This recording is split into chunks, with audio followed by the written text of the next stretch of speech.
Okay, yes, I get it. For many people, the challenge is that they don't understand what this whole digital finance thing is about. And so, for that reason, they drag their feet and they just don't want to get on with it. So, let me share with you what this is about, why you should pay attention to what we're talking about regarding the digital finance or digital economy.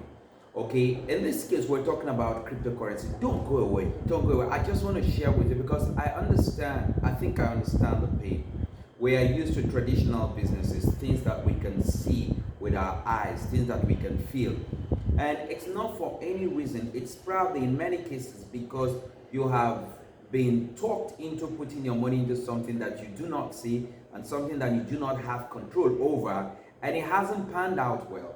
And so when someone is telling you something again, no matter how beautiful it seems or it sounds, you don't want to pay attention to this. So let me show you this. I'm going to share with you a couple of reasons you need to pay attention when people talk about cryptocurrency, whether you want to invest in it or not. Number one is that with the first cryptocurrency that came on board, that was born, was when I mean born, like came into existence. That's Bitcoin. When Bitcoin came into existence and then went into the market, hit the exchanges, people started using it.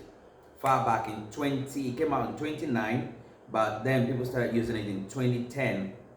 It was 1 cent. Then by the end of 2010, it has grown to 50 cents, its value. I'm telling you why you need to pay attention. Then by 2021, 11 years after, by May 2021, it hit $67,000. In other words, it is something that is growing. When something is growing, pay attention to it.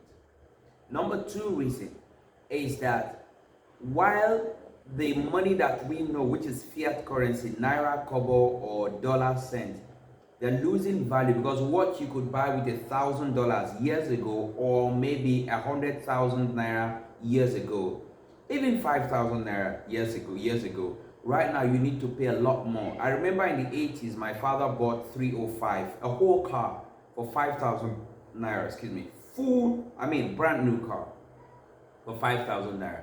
Today, you just use it to buy fuel and it just takes you a distance and it's finished. So it's still 5,000 naira, but the value is depreciating. But the cryptocurrency value on a whole is increasing. So even if it's something that you do not understand, I think it's something that you should say, okay, let me try to understand what this is about. Let me learn what it is about. Then number three reason is that the way cryptocurrency is designed, anywhere you are in the world, you do not necessarily have to pass through all the bureaucracy of making payments in a bank. You can withdraw your money from anywhere. So in other words, we say cryptocurrency is taking your country away from your money, not the money away from the country. So because it takes away the borders, so you can withdraw anywhere. And in many cases, it takes maybe about 5-10 minutes, like in Nigeria. If you want to withdraw your cryptocurrency into fiat currency, like in naira and kobo, it probably takes like 10 minutes and the transaction is done. You have the money. That's number three reason, right?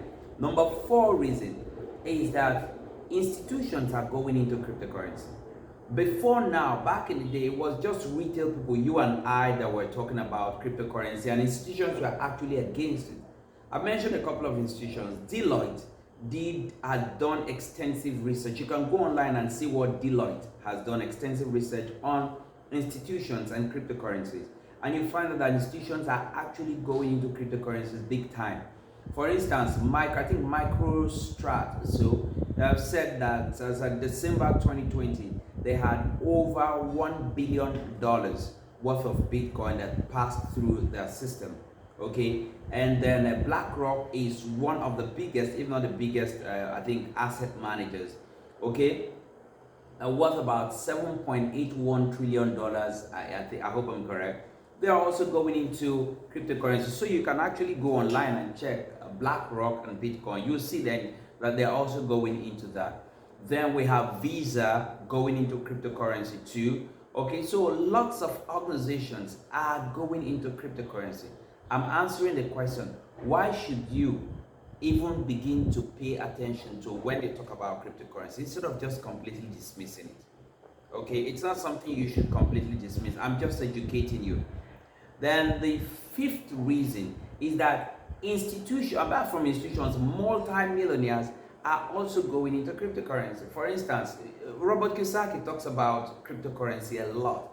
Jack Ma also said something that cryptocurrency, blockchain is the future, the world. A lot of things will depend on blockchain. All right. So for these reasons, amongst many others, I do sincerely think that you should not brush aside when they talk about cryptocurrency. When you hear cryptocurrency, you should actually pay attention, because like I always say, it's a lot better to say no when you're informed or yes when you're informed, instead of saying no or yes when you are neither informed or you are ill-informed. I hope this helps you, all right? My name is Stallone-Obaraemi Samuel.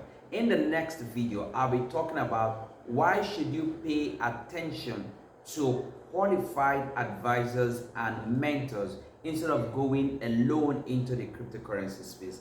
I hope this helps you, and my sincere desire for you is that you go on succeeding. Look for the second video and make sure you watch it for your education and pleasure. Bye for now.